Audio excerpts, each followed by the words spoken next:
شروع اللہ کے نام سے جو بڑا مہربان نہایت رحم کرنے والا ہے۔ ناظرین، حضرت محمد صلی اللہ علیہ وسلم فرماتے ہیں کہ چلتے پھرتے یہ چھوٹی سی سورت دل میں پڑھا کرو، اللہ بہت خوش ہوگا اور نصیب میں دولت ہی دولت لکھ دے گا۔ محترم ناظرین، جو شخص طلوع آفتاب سے لے کر رات تک یہ چھوٹی سی سورت دل میں پڑھتا رہے گا تو اللہ تعالیٰ اس سے بہت زیادہ خوش ہوں گے اور اسے وہ سب کچھ نوازیں گے جس کی وہ خواہش رکھتا ہے۔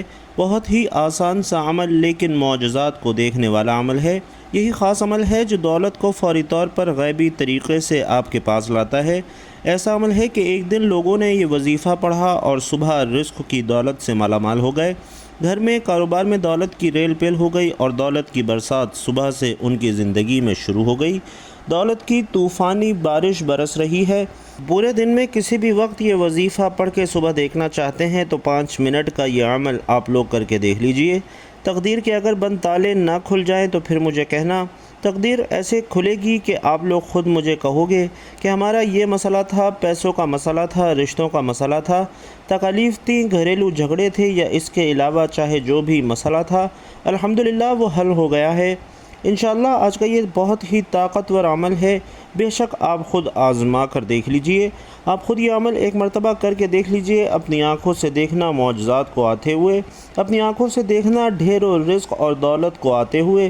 جس کسی بھائی بہن کو یہ وظیفہ بتایا، اس کی زندگی میں پیسہ تو بے حساب آیا ہی، لیکن پھر اس پیسوں میں اتنی خیر و برکت، فضیلت اور وسعت پیدا ہوئی کہ وہ پیسہ واپس گیا ہی نہیں۔ وہ پیسہ ایسا آیا کہ پھر کبھی گیا نہیں۔ ایسے تو آپ لوگوں نے کوئی نہ کوئی عمل یا وظیفہ لازمی کیا ہوگا اور آپ کو پیسے بھی ضرور ملے ہوں گے۔ میں یہ نہیں کہتا کہ پیسے نہیں ملے ہوں گے۔ آپ نے محنت اور کامل یقین سے کیا ہوگا تو آپ کو پیسے بھی لازمی طور پر ملے ہوں گے، لیکن پھر کچھ وقت کے بعد، جیسے ہفتے یا مہینے بعد، 2 مہینے بعد ختم ہو گئے ہوں گے۔ تو ناظرین، یہ ایسا وظیفہ ہے کہ پیسہ اگر ایک مرتبہ آپ کے پاس آ جائے گا تو پھر جانے کا نام ہی نہیں لے گا۔ اس پیسے میں انشاءاللہ خوب خیر و برکت ہوگی اور پیسوں کو آپ سے محبت ہو جائے گی۔ یوں سمجھ لیں کہ پیسہ آپ پر عاشق اور مہربان ہو جائے گا۔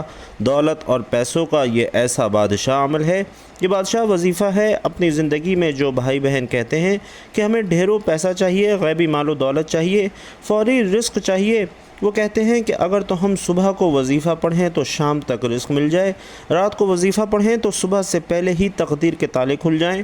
تو یہ وظیفہ آج ان تمام بہنوں اور بھائیوں کے لیے ہے جو ہمیشہ ایک ہی شکایت کرتے ہیں کہ ہماری مالی پریشانی ختم نہیں ہوتی، مالی مشکلات ختم ہونے کا نام نہیں لیتے۔ شوہر ہے، دہاڑی لگاتا ہے، دہاڑی بھی کبھی لگتی ہے تو کبھی نہیں لگتی۔ جس دن لگ جائے 4 پیسے لے آتا ہے اور وہ اتنے ہوتے ہیں کہ ایک وقت کا کھانا کھاتے ہیں تو دوسرے وقت کا سوچنا پڑتا ہے۔ تنگ دستی ہے، فاقے ہیں، غربت، لاچاری ہے۔ جو ویڈیوز دیکھتے ہیں اتنی پریشانیوں میں ہیں، آپ سب لوگ میرے ساتھ سچے دل سے آمین ضرور کہنا۔ آپ لوگوں کے لیے ناظرین دعا مانگ رہا ہوں، آپ لوگوں کی تنگ دستیوں اور مشکلات کے لیے، کیونکہ یہ آمین کئی لوگ جب ایک ساتھ کہتے ہیں تو میرے بھائیوں اور بہنوں، کسی ایک کے سچے دل سے نکلی ہوئی آمین میں آپ کا کام بھی ہو جاتا ہے۔ تو سب مل کر آمین ضرور کہیے گا۔ ایک چھوٹی سی دعا کروا رہا ہوں تمام لوگوں کے لیے، خاص طور پر جو یہ ویڈیو دیکھ رہے ہیں۔ اے اللہ، اے میرے پیارے اللہ، جو بھائی بہن تنگ دست ہیں اور غریبی اور مفلسی میں جی رہے ہیں، ان کے پاس پیسے کی کمی ہے، رزق کی کمی ہے، مال و دولت کی کمی ہے، اولاد نہیں ہے یا پھر اولاد تو ہے لیکن فرما بردار نہیں ہے، میرے مولا غیب سے ان کو ڈھیر و رزق عطا فرما، ان کو دولت عطا کر اور ان کے پاس اتنا پیسہ آ جائے کہ جو میرے بھائی بہن اس وقت یہ ویڈیو دیکھ رہے ہیں، اتنی دولت آ جائے کہ وہ خود محلے بھر میں غریبوں اور مستحق لوگوں میں بانٹ کر تھک جائیں اور پھر بھی سمجھ نہ آئے کہ مزید مستحق افراد کہاں سے تلاش کریں اور دولت پھر بھی ختم نہ ہو۔ اے میرے اللہ پاک، جو میرے بہن بھائی پریشان حال ہیں، اے میرے مولا پاک، تو ان کی بھی مدد فرما اور تمام دنیا کے مسلمانوں کی مدد فرما۔ اے اللہ، ہم نے جو کچھ بھی مانگا ہے وہ سب کچھ ہمیں اپنے فضل و کرم سے عطا کر دے، اور جو نہیں مانگ سکے اپنی فضل و کرم سے وہ بھی ہمیں عطا کر دے۔ آمین یا رب العالمین۔ بھائیوں اور بہنوں، آمین لازمی کہیے گا۔ جو آپ کو ابھی بتانے لگا ہوں ناظرین، یہ وظیفہ آپ نے اللہ تعالیٰ پر پورا یقین اور اپنے اللہ سے امید رکھتے ہوئے کرنا ہے۔ کسی بھی صورت میں آپ کو مایوس نہیں ہونا، کیونکہ اچھے اور برے حالات ہمیشہ کے لیے نہیں ہوتے۔ آپ نے نا امیدی کا شکار نہیں ہونا، کیونکہ زندگی بہت عجیب ہے۔ کبھی کبھی یہ اتنی خوبصورت لگتی ہے کہ جی چاہتا ہے کہ ہمارا ناطہ ہمیشہ زندگی سے جڑا رہے اور کبھی بھی یہ ناطہ نہ ٹوٹے۔ اور جب کبھی زندگی ہماری امیدیں اور توقعات پورا کرنے میں ناکام رہتی ہے تو دل کرتا ہے کاش یہ زندگی جلد ختم ہو جائے۔ مگر ناظرین، یہ حقیقت ہے کہ دکھ اور درد میں وقت طویل سے طویل تر ہوتا جاتا ہے۔ اسی طویل سفر سے انسان ہار کر مایوسی کا شکار ہو جاتا ہے، اور انسان خود بھی سمجھ نہیں پاتا کہ آخر اس ساری صورتحال سے کیسے نمٹا جائے۔ انسان کی فطرت ہی ایسی ہے کہ اسے زندگی میں سب کچھ اپنے مطابق چاہیے۔ سب اس کی مرضی اور منشا کے مطابق نہیں ہوتا تو وہ نا امید اور مایوس ہو جاتا ہے۔ ساتھ ہی ساتھ اسے یہ احساس ستاتا ہے کہ اب اسے مزید نہیں جینا۔ انسان بنیادی طور پر جلد باز واقع ہوا ہے۔ اگر کچھ حاصل کرنا ہو تو اس کے لیے تگ و دو کرتا ہے، دعائیں مانگتا ہے، محنت کرتا ہے، مگر جب اس کی منشا کے مطابق اسے پھل نہیں ملتا تو وہ تھک جاتا ہے، اور اسی تھکن میں وہ مایوسی کے اندھیرے میں اپنا وجود، اپنی امید اور اپنا یقین کھو بیٹھتا ہے۔ اسے زندگی بے رنگ لگنا شروع ہو جاتی ہے، اور دوسرے الفاظ میں اس کی زندگی میں دلچسپی ہی ختم ہو جاتی ہے۔ مگر بھائیوں اور بہنوں، یاد رکھیے کہ کچھ بھی ہمیشہ کے لیے نہیں ہوتا، اور وقت کی خوبصورتی یہ ہے کہ یہ کبھی بھی ایک جیسا نہیں رہتا۔ مشکل ہو تو آسانی بھی مل جاتی ہے۔ حالات چاہے جتنے بھی کٹھن ہوں، مشکلات کے بادل جتنے بھی کالے کیوں نہ ہوں، آسانی کی صبح کا سورج ضرور طلوع ہوتا ہے۔ نہ دکھ سدا رہتا ہے، نہ سکھ سدا رہتا ہے۔ ایسے ہی ناکامی اور کامیابی بھی ہمیشہ کے لیے نہیں ہوتی۔ اس لیے سب سے اہم بات یہ ہے کہ انسان کو کبھی بھی مایوسی کا شکار نہیں ہونا چاہیے، بلکہ مشکلات کے آنے پر مایوسی کے اندھیروں میں بھی امید اور یقین کا چراغ جلائے رکھنا چاہیے، کیونکہ اگر انسان مایوسی کے اندھیرے میں امید کا چراغ جلاتا ہے تو اس کی روشنی انسان کے وجود کو منور کر دیتی ہے۔ اس روشنی سے انسان باطنی اور ظاہری طریقے سے مزید مضبوط ہو جاتا ہے۔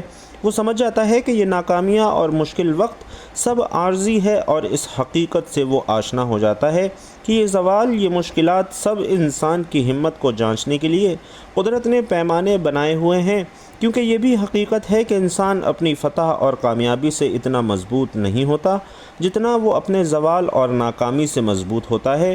حقیقت میں مشکل اور نامساعد حالات میں انسان کو اپنی خود کی پہچان ہوتی ہے، اور اسی عمل میں اسے اپنے وجود کا ادراک ہوتا ہے۔ انسان اپنی چھپی ہوئی خوبیوں کو جانچنے کے لیے مزید مضبوط ہوتا جاتا ہے، اسے اپنے سے وابستہ رشتوں کی پہچان ہوتی جاتی ہے، اور وہ آسانی سے جان لیتا ہے کہ کون اس کے ساتھ مخلص ہے اور کون نہیں۔ انسان کے لیے مشکل وقت گزارنا بہت مشکل ہوتا ہے، اور اس وقت کو مزید مشکل انسان کے اپنے منفی خیالات بناتے ہیں۔ انسان حقیقت میں اپنے خیالات کے ذریعے ہی یرغمال بنتا ہے، اور وہ سمجھتا ہے کہ وہ زندگی کی دوڑ سے باہر ہو گیا ہے، اس کے دیگر ساتھی بہت آگے نکل چکے ہیں اور وہ سب سے پیچھے رہ گیا ہے، سب کچھ ہار گیا ہے۔ منفی خیالات صورتحال کو مزید پیچیدہ کر دیتے ہیں اور انسان کی سوچ کو مزید الجھا دیتے ہیں۔ اس لیے اگر مشکل حالات آ جائیں تو سب سے پہلے اپنے خیالات کو مثبت رکھیے۔ یہی کوشش کریے کہ جو کچھ زندگی میں بہتر حاصل کیا ہے اسے یاد رکھا جائے، تاکہ یہ محسوس کیا جا سکے کہ زندگی آپ پر کتنی مہربان رہی ہے، اور اسی سوچ سے امید پیدا ہوگی کہ اس بار بھی انشاءاللہ زندگی مہربانی ہی کرے گی۔ ساتھ میں یہ سوچ بھی مضبوط رکھنی چاہیے کہ ہر طوفان آپ کی زندگی کو تباہ کرنے کے لیے نہیں آتا، کچھ طوفان آپ کے راستے صاف کرنے کے لیے بھی آتے ہیں۔ امید کے ساتھ یقین بھی ہونا چاہیے کہ جس رب نے اس دنیا میں بھیجا ہے وہ کبھی بھی ہم سے غافل نہیں ہوتا۔ رب نے قرآن میں بھی انسان سے کچھ وعدے کیے ہیں، اور بے شک اس کے سارے وعدے سچے ہیں۔ قرآن پاک میں ہے کہ ہر مشکل کے بعد آسانی ہے، اور پھر فرمایا کہ انسان کی ہمت سے زیادہ اس پر بوجھ نہیں ڈالا جاتا۔ اس لیے انسان جب امید اور یقین کا دامن تھام لیتا ہے تو یہ اس کے احساس اس کے وجود میں گھر کر جاتا ہے کہ امید اور یقین ہی وہ واحد سہارے ہیں جن کے ذریعے وہ اپنے مشکل اور ناپسندیدہ حالات سے نبرد آزما ہو سکتا ہے۔ اور حقیقت میں امید اور یقین کا چراغ ناظرین بہت ہی خوبصورت اور قیمتی چیز ہے۔ یقین جانیے یہ ایسا چراغ ہے جو کسی بھی مردہ وجود اور بے جان خواہشات کے اندر ایک نئی روح پھونک دیتا ہے، اور اس چراغ کی روشنی اتنی خوبصورت ہے، اتنی معطر ہے کہ انسان اس کی خوشبو سے خود کو پرنور محسوس کرتا ہے، کیونکہ اس کی روشنی اپنے اندر ایک خاص جادوئی طاقت رکھتی ہے، اور اسی جادوئی طاقت کے ذریعے انسان کی سب مایوسی اور پریشانی ختم ہو جاتی ہے۔ اس لیے مشکل حالات کو اپنے رویے سے مشکل ترین مت بنائیے، بلکہ امید اور یقین کو تھام کر رکھیں گے تو ہر مشکل سفر بھی بآسانی طے ہو جائے گا۔ قرآن مجید میں ارشاد ہے کہ تم فرماؤ اے میرے وہ بندو جنہوں نے اپنی جانوں پر زیادتی کی ہے، اللہ کی رحمت سے نا امید نہ ہو، بے شک اللہ سب گناہ بخش دیتا ہے، بے شک وہی بخشنے والا مہربان ہے۔ ناظرین، اس میں اللہ تعالیٰ نے اپنے بندوں پر اپنی کامل رحمت، فضل اور احسان کا بیان فرمایا ہے۔ چنانچہ ارشاد فرمایا کہ اے حبیب صلی اللہ علیہ وسلم آپ فرما دیں کہ اللہ تعالیٰ ارشاد فرماتا ہے کہ اے میرے وہ بندو جنہوں نے کفر اور گناہوں میں مبتلا ہو کر اپنی جانوں پر زیادتی کی ہے، تم اللہ کی رحمت سے مایوس نہ ہونا اور یہ خیال نہ کرنا کہ ایمان قبول کر لینے کے بعد سابقہ کفر اور شرک پر تمہارا مواخذہ ہوگا۔ بے شک اللہ تعالیٰ اس کے سب گناہ بخش دیتا ہے جو اپنے کفر سے باز آئے اور اپنے گناہوں سے سچی توبہ کر لے، بے شک وہی گناہوں پر پردہ ڈال کر بخشنے والا اور مصیبتوں کو دور کر کے مہربانی فرمانے والا ہے۔ ناظرین، اس آیت کے شان نزول کے بارے میں متعدد روایات ہیں، اور ان میں سے ایک یہ ہے کہ حضرت عبداللہ بن عباس رضی اللہ تعالیٰ عنہ فرماتے ہیں کہ مشرکوں کے کچھ آدمیوں نے بارہا قتل اور زنا کا ارتکاب کیا تھا، اور یہ لوگ نبی کریم صلی اللہ علیہ وسلم کی بارگاہ میں حاضر ہوئے اور کہنے لگے کہ جو کچھ آپ فرماتے ہیں وہ باتیں تو بہت اچھی ہیں، لیکن ہمیں یہ تو معلوم ہو جائے کہ کیا ہمارے اتنے سارے گناہوں کا کفارہ ہو سکتا ہے۔ اس پر یہ آیت نازل ہوئی، اور وہ جو اللہ کے ساتھ کسی دوسرے معبود کی عبادت نہیں کرتے اور اس جان کو ناحق قتل نہیں کرتے جسے اللہ نے حرام فرمایا ہے، اور بدکاری نہیں کرتے، اور یہ آیت نازل ہوئی کہ تم فرماؤ اے میرے وہ بندو جنہوں نے اپنی جانوں پر زیادتی کی، اللہ کی رحمت سے مایوس نہ ہونا۔ اس لیے ناظرین، ہمیں اللہ کی رحمت اور مغفرت سے مایوس نہیں ہونا چاہیے، اور اس آیت سے معلوم ہوتا ہے کہ بندے سے اگرچہ بڑے سے بڑے گناہ اور بے شمار گناہ بھی صادر ہوئے ہوں، لیکن اسے اللہ کی رحمت اور مغفرت سے کبھی بھی مایوس نہیں ہونا چاہیے، کیونکہ اللہ تعالیٰ کی رحمت بے انتہا وسیع ہے۔ اس کی بارگاہ میں توبہ کی قبولیت کا دروازہ تب تک کھلا ہے جب تک بندہ اپنی موت کے وقت غرغرے کی حالت کو نہیں پہنچ جاتا۔ اس وقت سے پہلے بندہ جب بھی اللہ کی بارگاہ میں اپنے گناہوں سے سچی توبہ کر لے گا تو اللہ تعالیٰ اپنے فضل و رحمت سے اس کی توبہ قبول کرتے ہوئے اس کے سب گناہ معاف فرما دے گا۔ اللہ کی رحمت اور مغفرت کی تو کیا بات ہے۔ چنانچہ حضرت انس بن مالک رضی اللہ تعالی عنہ روایت کرتے ہیں کہ نبی علیہ الصلاۃ والسلام نے فرمایا کہ اللہ رب العزت ارشاد فرماتے ہیں کہ اے انسان، جب تک تو مجھ سے دعا کرتا اور امید رکھتا رہے گا میں تیرے گناہ بخشتا رہوں گا، چاہے تجھ میں کتنے ہی گناہ کیوں نہ ہوں، مجھے کوئی پرواہ نہیں ہے۔ اے انسان، اگر تیرے گناہ آسمان تک پہنچ جائیں پھر تو بخشش مانگے تو میں بخش دوں گا، مجھے کوئی پرواہ نہیں ہے۔ اے انسان، اگر تو زمین بھر گناہ بھی میرے پاس لے کر آئے لیکن تو نے شرک نہ کیا ہو تو میں تمہیں اس کے برابر بخش دوں گا۔ اور اس آیت کا مفہوم مزید وضاحت سے سمجھنے کے لیے امام غزالی رحمۃ اللہ علیہ کا یہ کلام ملاحظہ فرمائیے کہ جو شخص سر تا پا گناہوں میں ڈوبا ہوا ہو، جب اس کے دل میں توبہ کا خیال پیدا ہو تو شیطان اس سے کہتا ہے کہ تیری توبہ کیسے قبول ہو سکتی ہے، وہ یہ کہہ کر دراصل اسے اللہ کی رحمت سے مایوس کر دیتا ہے۔ تو اس صورت میں ضروری ہے کہ مایوسی کو دور کر کے امید تھامے رکھے اور اس بات کو یاد کرے کہ اللہ تعالیٰ تمام گناہوں کو بخشنے والا ہے، اور بے شک اللہ کریم ہے جو بندوں کی توبہ قبول فرماتا ہے۔ ناظرین، توبہ ایسی عبادت ہے جو گناہوں کو جلا دیتی ہے، مٹا دیتی ہے۔ انشاءاللہ وہ آپ کے حالات ضرور بدلے گا، آپ کی تمام مصیبتیں اور پریشانیاں دور کر دے گا، کیونکہ اللہ تعالیٰ کی رحمت بے مثال ہے۔ حضرت عبداللہ بن عباس رضی اللہ تعالی عنہ سے روایت ہے کہ رسول کریم صلی اللہ علیہ وسلم نے فرمایا کہ اللہ تعالیٰ نے اپنے فرشتوں کو نیکیاں اور برائیاں لکھنے کا حکم دیا، اس طرح کہ جو شخص نیکی کا ارادہ کرے لیکن اس پر عمل نہ کر سکے تو اللہ تعالیٰ اسے ایک پوری نیکی شمار کر لیتا ہے، اور جو شخص نیکی کا ارادہ کر کر اس پہ عمل کرے اس کے حساب میں ایک نیکی کے بدلے 10 نیکیاں بلکہ 700 نیکیاں اور اس سے بھی زیادہ لکھی جاتی ہیں۔ لیکن جو شخص برائی کا ارادہ کرے اور برائی کو عمل میں نہ لا سکے اللہ کے خوف سے یا پھر کسی بھی اور وجہ سے، تو خداوند تعالیٰ اپنے ہاں اس کے حساب میں بھی ایک نیکی لکھ لیتا ہے، اور جو شخص برائی کا ارادہ کر کے اسے عمل میں بھی لے آئے تو صرف ایک برائی اس کے نامہ اعمال میں لکھی جاتی ہے۔ اللہ تعالی جس طرح اپنی ذات میں بے مثل اور بے مثال ہے، اسی طرح اس کی ہر صفت ازلی اور ابدی اور لامحدود ہے، تاہم اس کی صفت رحمت سب سے بڑھ کر ہے۔ قرآن مجید میں ارشاد ہوتا ہے کہ میری رحمت وسیع ہے ہر شے پر۔ حاملین عرش مومنین کے حق میں اللہ کے حضور بخشش کی دعا کرتے وقت کہتے ہیں کہ اے پروردگار، تیری رحمت ہر چیز پر پھیلی ہوئی ہے، بس تو بخش دے ان لوگوں کو جو توبہ کریں۔ ناظرین، اللہ تعالیٰ اپنے بندوں پر مہربان ہے اور وہ اپنے بندوں کی خطائیں معاف کرنا چاہتا ہے، نیک کاموں پر زیادہ سے زیادہ ثواب دیتا ہے، اور ارشاد باری تعالیٰ ہے کہ جو کوئی ایک نیکی لاتا ہے اس کے لیے 10 گنا اجر ہے، اور جو کوئی ایک برائی لاتا ہے تو اسے بس اس کی جزا ملے گی، اور لوگوں پر ظلم نہیں کیا جائے گا۔ اللہ تعالیٰ اپنے بندوں پر بے حد مہربان ہے، بس اس کی رحمت کا دروازہ کھٹکھٹانے کی ضرورت ہے۔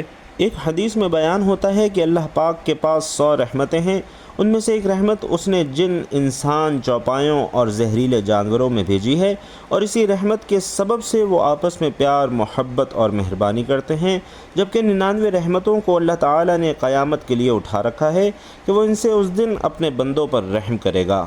اور روایات میں ہے کہ ایک شخص جس نے کبھی کوئی نیک کام نہیں کیا تھا، موت کے وقت اپنے گھر والوں سے کہا کہ جب میں مر جاؤں تو مجھے جلا دینا، اور پھر آدھی راکھ جنگل میں اڑا دینا اور آدھی دریا میں بہا دینا۔ خدا کی قسم، اگر اللہ نے مجھ پر قابو پا لیا تو وہ مجھے ایسا عذاب دے گا جیسا دنیا میں پہلے کسی کو نہ دیا ہوگا۔ ناظرین، جب وہ بندہ مر گیا تو اس کے بیٹوں نے اس کی وصیت کے مطابق عمل کیا۔ اللہ تعالیٰ نے دریا کو حکم دیا اور اس کے اندر کی راکھ جمع کی، پھر جنگل کو حکم دیا اور اس کے اندر کی راکھ جمع کی۔ پھر اللہ تعالیٰ نے اس بندے سے پوچھا کہ تو نے ایسا کیوں کیا تھا؟ اس نے عرض کیا، پروردگار، تیرے خوف سے، اور یہ بات تو خوب جانتا ہے۔ ناظرین، اس پر اللہ نے اسے بخش دیا، اگرچہ اس شخص کی وصیت غلط تھی، مگر اللہ تعالیٰ نے اس خوف کی وجہ سے اسے بخش دیا جو اسے قیامت کے دن اللہ کے سامنے کھڑے ہونے سے تھا۔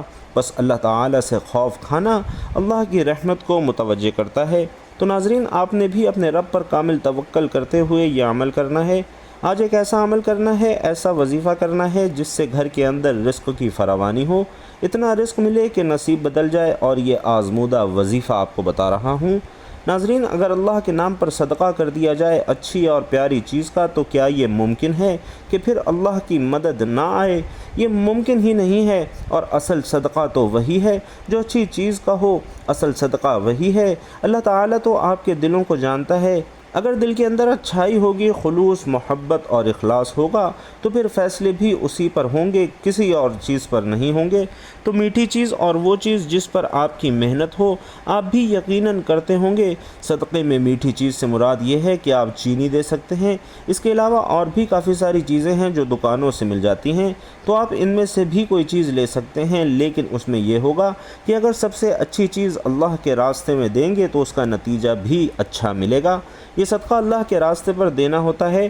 اگر آپ اپنے بچوں کے لیے اچھی چیز کا انتخاب کرتے ہیں تو کیا یہ ممکن نہیں کہ اگر آپ کسی کو کوئی چیز دینا چاہو تو وہ اچھی نہ ہو؟ دل تو مطمئن ہونا چاہیے کہ میں اچھی چیز دے رہا ہوں۔ اگر آپ کا دل مطمئن ہوگا، آپ کو یقین ہوگا کہ میں اچھی چیز دے رہا ہوں، تو ناظرین وہی چیز مؤثر ہوگی اور اسی کا نتیجہ ملے گا، اور وظیفہ بہترین اثر انداز ہوگا، کیونکہ اگر جان و مال لگے تو پھر قدر ہوتی ہے، اس کی عزت ہوتی ہے، اس کے دل کے اندر کچھ احساسات ہوتے ہیں۔ اگر عام سی چیز ہو، آپ کا زور بھی نہ لگے، تو پھر یہ ایسی چیز نہیں ہے کہ ایک تو اللہ کے راستے پر دینا بھی ہے، اللہ کے راستے پر آپ کوئی سستی اور گھٹیا چیز دیں۔ آپ خود تو اچھی چیز استعمال کریں، لیکن جب اللہ کے نام پر دینا ہو تو ایسی چیز دیں جو قابل استعمال نہ ہو۔ تو یہ فرق نہیں ہونا چاہیے، جو خود استعمال کرتے ہیں وہی اللہ کے راستے میں دیں، جو چیز خود کھاتے ہیں وہی اللہ کے راستے میں دیں۔ یہ اصل چیز ہے۔ اللہ نے وہ چیزیں نہیں دیکھنی، بلکہ آپ کا اخلاص، آپ کا ایمان اور یقین دیکھنا ہے کہ اس بندے کے اندر کتنا خلوص، کتنا اخلاص اور کتنی محبت ہے، اس بندے کے اندر میرے لیے کتنا پیار ہے۔ تو ناظرین، اب وظیفے کی جانب چلتے ہیں۔ کوئی بھی وظیفہ شروع کرنے سے پہلے آپ نے درود پاک لازمی پڑھنا ہے۔